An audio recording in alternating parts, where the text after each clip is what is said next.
¿Te sientes en medio de una tormenta? Descubre cómo el Salmo 119, versos 137 al 144, te revela la inquebrantable justicia de Dios.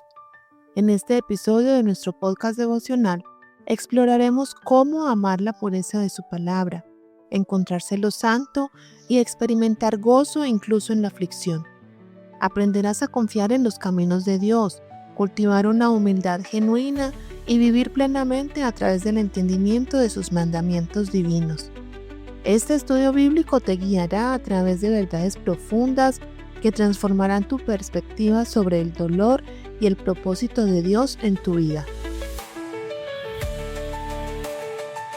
Bienvenidos una vez más a La Palabra de Vida, nuestro espacio devocional donde exploramos juntos las profundidades de la Palabra de Dios. Soy Yasmín y me acompaña como siempre mi esposo, el pastor Juan Cardona. Hoy continuamos nuestro recorrido por el Salmo 119, ese hermoso canto que nos enseña a amar la Palabra de Dios. Llegamos a los versículos 137 al 144 y les aseguro que encontraremos tesoros preciosos para nuestras almas. Así es, Linda. Estos 8 versículos que vamos a estar meditando hoy juntos nos llevan a un lugar muy especial en el corazón del salmista. Es como si David nos invitara a caminar con él por valles oscuros, pero también por cumbres de adoración. Vamos a descubrir cómo la palabra de Dios nos sostiene, especialmente en los momentos más difíciles. Comencemos entonces con los versículos 137 y 138. La justicia incuestionable de Dios. Justo eres tú, oh Jehová, y rectos tus juicios. Tus testimonios que has recomendado son rectos y muy fieles. Cariño, hay algo muy hermoso en estas palabras. David no está simplemente repitiendo una verdad teológica. Hay algo más profundo allí. Exactamente, Linda. Fíjate que David declara la justicia de Dios no desde la comodidad, sino probablemente desde el dolor. Es fácil decir que Dios es justo cuando todo va bien, pero aquí vemos a un hombre maduro en la fe, que reconoce la justicia divina incluso cuando sus caminos están en el mar y sus sendas en las grandes aguas. Me hace pensar en esas tormentas donde no podemos ver el horizonte, donde todo parece caótico. Ujú. Pero ¿cómo llegamos a ese lugar de madurez espiritual donde podemos decir, Dios es justo aún en medio de la confusión? Es un proceso especial, pero también es difícil. El creyente joven tiende a enfocarse en los atributos más comprensibles de Dios, su amor, su paciencia, su bondad. Pero cuando maduramos espiritualmente, comenzamos a adorar también los aspectos más imponentes de su carácter, como su justicia perfecta. Es como si nuestros ojos espirituales se abrieran para ver que incluso lo que no entendemos de Dios es perfecto. Eso me conmueve profundamente. Y cuando dice tus testimonios son rectos y muy fieles, es como si David estuviera diciendo que la palabra de Dios refleja exactamente el carácter de Dios, ¿no es así? Sí, es verdad. Si Dios es justo, y ciertamente lo es, entonces nada injusto puede proceder de Él. Sus mandamientos son su imagen viva. No nos pide nada imposible o inadecuado, sino que nos llama a amar perfectamente a Dios y al prójimo. Y ese amor no es una carga, sino nuestro servicio razonable, nuestro mayor privilegio. Pasemos ahora al versículo 139, porque siento que David nos va a mostrar algo muy diferente del corazón humano, el fuego del celo santo. Mi celo me ha consumido porque mis enemigos se olvidaron de tus palabras. Cariño, aquí hay una pasión ardiente. David dice que se consume, que se quema por dentro. ¿Qué tipo de fuego es este? Linda, aquí vemos uno de los sentimientos más puros del corazón humano, el celo por la gloria de Dios. Fíjate que David podía soportar que sus enemigos se olvidaran de él, pero no podía tolerar que ignoraran las palabras de su Dios. Este es el celo santo, muy diferente del celo carnal que conocemos. ¿Cómo podemos distinguir entre estos dos tipos de celo? porque honestamente a veces me pregunto si mi celo es realmente por Dios o por mi propia reputación. Bueno, esa es una pregunta sincera y necesaria. El celo verdadero es como una llama celestial que expande el corazón. Se deleita en unirse con todo el pueblo de Dios para buscar un bien que todos pueden disfrutar sin envidias. Pero el celo falso es egoísta, encoge el corazón y está dispuesto a sacrificar incluso la gloria de Dios por su propio beneficio. Me hace pensar en Jesús limpiando el templo. Ujú. Él dijo, el celo de tu casa me consume. Sí, Era un fuego completamente puro, ¿verdad? exacto. Y mira qué especial esto. Aunque Jesús tenía ese celo ardiente, también era extremadamente cuidadoso de no ofender innecesariamente. Prefería hacer un milagro antes que dar ocasión de tropiezo. El celo genuino siempre está moderado por el amor y la sabiduría. Cariño, pero ¿qué pasa con nosotros que a veces nos sentimos tan pequeños, tan insignificantes? ¿Cómo podemos tener este celo cuando sentimos que no podemos hacer nada por Dios? Linda, esa es una pregunta muy especial. Escucha esto. Todo trabajo hecho en fe da fruto a Dios y a su iglesia, aunque no lo veamos ahora. Que tu lugar secreto de oración sea testigo de tu celo. Y el Señor no será injusto en olvidar tu trabajo y labor de amor, como dice la palabra. Dios escoge las cosas débiles del mundo para confundir las fuertes. Creo que esto nos lleva naturalmente al versículo 140, donde David nos va a explicar la razón profunda de su amor por la palabra, el poder de la pureza. Sumamente pura es tu palabra y la ama tu siervo. Qué declaración tan simple pero tan profunda. David dice que ama la palabra precisamente porque es pura.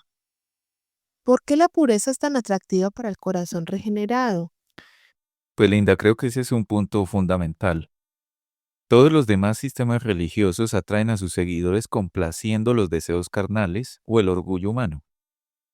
Pero la palabra de Dios tiene una excelencia única, su pureza absoluta. Es como oro refinado 7 veces, sin una sola impureza. Pero, cariño, esto me hace reflexionar. Si solo un verdadero siervo de Dios puede amar la pureza de su palabra, ¿qué pasa con aquellos que la rechazan? ¿Qué nos dice esto sobre el corazón humano? Quien ama la palabra debe desear ser como ella, sentir su poder transformador. El creyente sencillo quizás no entienda toda su profundidad teológica, pero la ama por su santidad. En cambio, el erudito puede admirar su sublimidad intelectual, pero los secretos que la palabra revela sobre su propio corazón le impiden amarla verdaderamente. Es como un espejo que nos muestra nuestro rostro natural, ¿verdad? Sí, Y para algunos es hermoso, pero para otros es incómodo. sí, así es. La pureza de la palabra, que para el creyente es motivo de amor, para el corazón no regenerado provoca enemistad. Se aparta con disgusto de ese espejo que le muestra sus deberes descuidados, su autoengaño y sus terribles perspectivas futuras. Cariño, ¿cómo podemos cultivar este amor por la pureza de la palabra? Porque honestamente, a veces yo misma siento resistencia cuando la Biblia me confronta. Linda, el corazón debe ser completamente renovado, santificado, limpiado por el Espíritu Santo antes de que pueda discernir y amar la pureza de la palabra de Dios. Es una obra sobrenatural. Y cuando experimentamos esa transformación, como decía eh, Henry Martin, la santidad de la palabra se vuelve más dulce que la promesa más dulce. Qué hermoso testimonio. Creo que esto nos prepara para el versículo 141, Ujú. donde vamos a ver cómo se ve la humildad genuina. Pequeño pero no olvidadizo. Pequeño soy yo y desechado, mas no me he olvidado de tus mandamientos. Hay algo muy conmovedor en esta confesión de David. Se describe como pequeño y desechado, pero aún así permanece fiel. ¿Qué nos enseña esto sobre la verdadera grandeza? Linda, este es especial. David no amaba la palabra por beneficio personal. Su condición era humilde cuando Dios lo escogió y también soportó desprecio en la cima de su gloria. Pero por más despojado que estuviera, no olvidó los mandamientos de Dios. Esto es verdadera grandeza espiritual. Pero, cariño, tengo que ser honesta. A veces escucho a personas que se llaman pequeñas y despreciadas, pero realmente no parece que lo crean. Ujú. ¿Cómo distinguimos la humildad genuina de la falsa humildad? Bueno, la falsa humildad dice, venid, ved cuán humilde soy yo. Pero la humildad genuina se siente pequeña y despreciada incluso cuando tiene buena reputación en la iglesia. Es un logro raro, extraño, un triunfo glorioso de la gracia del Señor, generalmente fruto de una aflicción intensa. Me hace pensar en Jesús cuando Pilato lo presentó diciendo, He aquí el hombre. Allí estaba aparentemente derrotado, Ujú. pero en realidad mostrando la verdadera grandeza. Sí, es verdad. Nunca se mostró un ejemplo de grandeza de espíritu como en ese momento. Un ser humano sostenido únicamente por la conciencia del favor de Dios contra el desprecio universal. Eso era verdadera independencia, verdadera grandeza. Y con tal modelo ante nosotros podemos considerar muy poca cosa el que seamos juzgados por el juicio de los hombres. ¿Y qué mensaje hay aquí para el creyente que se siente pequeño e insignificante? Bueno, a nuestros oyentes podríamos decirles que si se siente pequeño, aunque sea despreciado a sus propios ojos y a los ojos del mundo, todo creyente en Cristo Jesús es precioso a los ojos de Él, pues Él pagó un precio por su rescate infinitamente más valioso que los imperios enteros del mundo. Nadie te puede arrebatar de sus manos. Él pondrá su espíritu dentro de ti, o ya lo ha hecho, y traerá sus mandatos a tu memoria. Ujú. Y esto nos lleva al versículo 142, donde David va a elevarnos a las alturas de la adoración, la justicia eterna. Aflicción y angustia se han apoderado de mí, mas tus mandamientos fueron mi delicia. Cariño, siento que David nos lleva desde la humildad personal hasta la adoración del carácter eterno de Dios. Es como si nos elevara desde el valle hasta la cima de la montaña. Ah, es una hermosa observación, Linda. En medio de sus pruebas, David no podía olvidar los mandamientos de Dios porque mantenía una percepción clara de su carácter. Su mente estaba absorta contemplando el justo gobierno de Dios, no solo en casos particulares, sino reconociendo el carácter general de la administración divina a través del tiempo. Y cuando habla de justicia eterna, ¿en quién debemos pensar? En nuestro Emanuel, Dios con nosotros, piensa en Jesús, con su frente humana rodeada de gloria divina y sus manos crucificadas sosteniendo el cetro del universo. Él, de quien se burlaban como rey de los judíos, está sentado en su trono exaltado como rey de reyes y señor de señores. Qué contraste tan impresionante. Y cuando dice que tu ley es la verdad, ¿qué significa esto para nosotros hoy? La ley de Dios es la verdad perfecta e inmaculada. Puede haber fragmentos de verdad en otras partes, restos dispersos de la caída original. Puede haber sistemas con grandes porciones de verdad derivadas de esta ley, pero solo aquí encontramos la verdad perfecta, sin mezcla de error. Eso me hace pensar en la importancia de examinar toda doctrina con esta norma. Ujú. ¿Y cómo hacemos eso en la práctica? Debemos recibir con total sumisión todo lo que esté de acuerdo con la palabra de Dios y rechazar firmemente todo lo que no pase esta prueba. También debemos preservar cuidadosamente su simplicidad, sin adulterarla. Incluso la más pequeña infusión de error fundamental es como un grano de veneno en el alimento. Qué responsabilidad tan grande. Pero también, qué seguridad tan preciosa. Vamos ahora al versículo 143, donde vamos a ver cómo la tribulación y la palabra de Dios se encuentran. Ujú. Aflicción y angustia se han apoderado de mí, mas tus mandamientos fueron mi delicia. Aquí hay una paradoja hermosa pero difícil de entender. ¿Cómo puede alguien experimentar aflicción y delicia al mismo tiempo? Sí, aflicción y delicia. Aquí David nos enseña que la vida cristiana no es ni tristeza sin mezcla de gozo ininterrumpido. El cielo será gozo sin tristeza. El infierno será tristeza sin gozo. Pero en la tierra experimentamos un gozo mezclado con dolor y dolor aliviado por el gozo. Eso es muy real para mí, Ujú. pero ¿por qué permite Dios que sus hijos pasen por tribulación? Mm.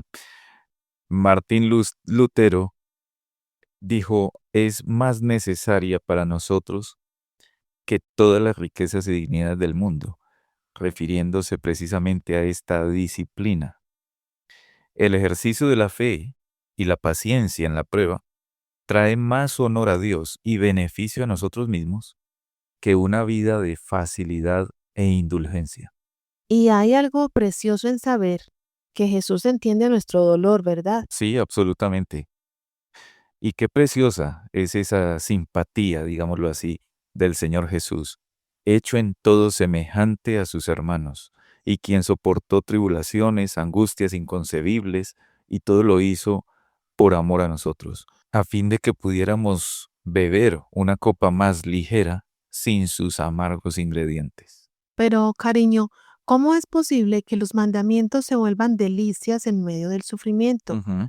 Eso parece contradictorio. Es especialmente en la aflicción cuando la palabra despliega sus delicias, contrarrestando el dolor y la angustia de la carne. Qué perspectivas alentadoras de esperanza nos presenta y qué poderosos apoyos ofrecen en medio de las pruebas que vivimos. La amargura de la cruz realza las delicias de los mandamientos de Dios. Me ayuda a recordar que David podía mirar hacia arriba y encontrar escape en medio de su angustia, mientras que Saúl, cuando la angustia se apoderó de él, no tenía fuente de consuelo porque Dios se había apartado de él. Sí, eso es cierto. Qué diferencia tan tremenda. Y eso nos lleva a agradecer a Dios por librarnos de esa perspectiva tan terrible y por la esperanza de las delicias eternas. El primer momento en el cielo compensará todos los problemas y angustias que podamos tener en la tierra. Y eso nos prepara para nuestro versículo final, el 144, donde todo va a culminar en una oración preciosa, Ujú. la petición suprema. Justicia eterna son tus testimonios. Dame entendimiento y viviré. David cierra esta sección con una petición que parece resumir todo lo que ha estado meditando. ¿Por qué esta oración es tan crucial? Bueno, después de contemplar la justicia eterna de los testimonios de Dios, David naturalmente eleva esta petición con un conocimiento más espiritual e iluminado de ellos. Muchas veces antes había elevado esta súplica, pero ¿quién puede clamar demasiado a menudo por esto? Y conecta directamente el entendimiento con la vida. Dame entendimiento y viviré. Ujú. ¿Qué tipo de vida estaba buscando David? Podemos decir que es un destello de esta comprensión espiritual que tiene mucho más valor que todo el conocimiento intelectual del mundo. Dame entendimiento significa permíteme conocer la santidad de tus testimonios, su alcance, su perfección, su conexión íntima con cada parte de mi caminar diario. Es como si David estuviera diciendo, quiero que tu palabra no esté solo en mi mente, sino que transforme cada aspecto de mi vida diaria. Sí, exactamente. Y fíjate que dice, y viviré, porque esta es la vida eterna, dice la Escritura, que te conozcan a ti, el único Dios verdadero, y a Jesucristo a quien has enviado. Los testimonios de Dios son la revelación de sí mismo. Cuando tenemos la unción del Santo, como dice 1 de Juan, nuestro conocimiento se hace más espiritual, más experimental, más práctico. Pero, ¿cómo vivimos por encima de nuestras limitaciones? A veces siento que vivo muy por debajo de este privilegio de conocer a Dios. Sí, los cristianos de nivel, digámoslo así, bíblico, están olvidando lo que queda atrás y extendiéndose a lo que está delante. Es un proceso constante de crecimiento. Cariño, cuando pienso en estos 8 versículos que hemos meditado juntos, veo un recorrido completo del alma, Ujú. desde reconocer la justicia de Dios, pasando por el celo santo, el amor por la pureza, la humildad genuina, la adoración de su eternidad, el gozo en la tribulación, hasta llegar a esta petición suprema por entendimiento y vida plena. Sí, Linda, es un buen resumen que haces.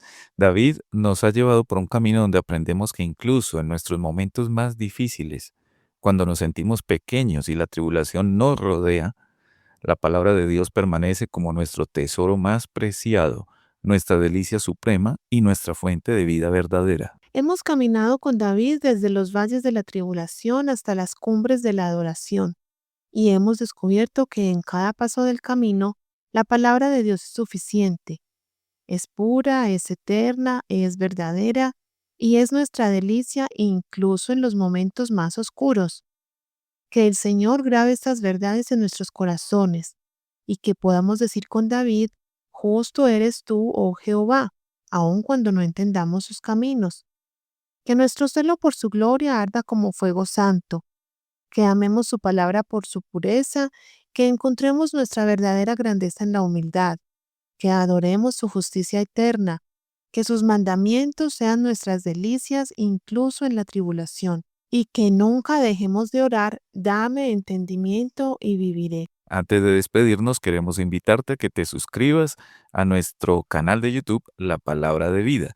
También que visites nuestra página web, www.lapalabradevida.com.co, donde podrás encontrar también otros recursos adicionales para profundizar en la palabra de Dios. Déjanos tu comentario contándonos cómo Dios está usando estos estudios en tu vida. Tus testimonios nos alientan y pueden ser de bendición para otros oyentes. Recuerda que la palabra de Dios tiene poder para transformar nuestras vidas.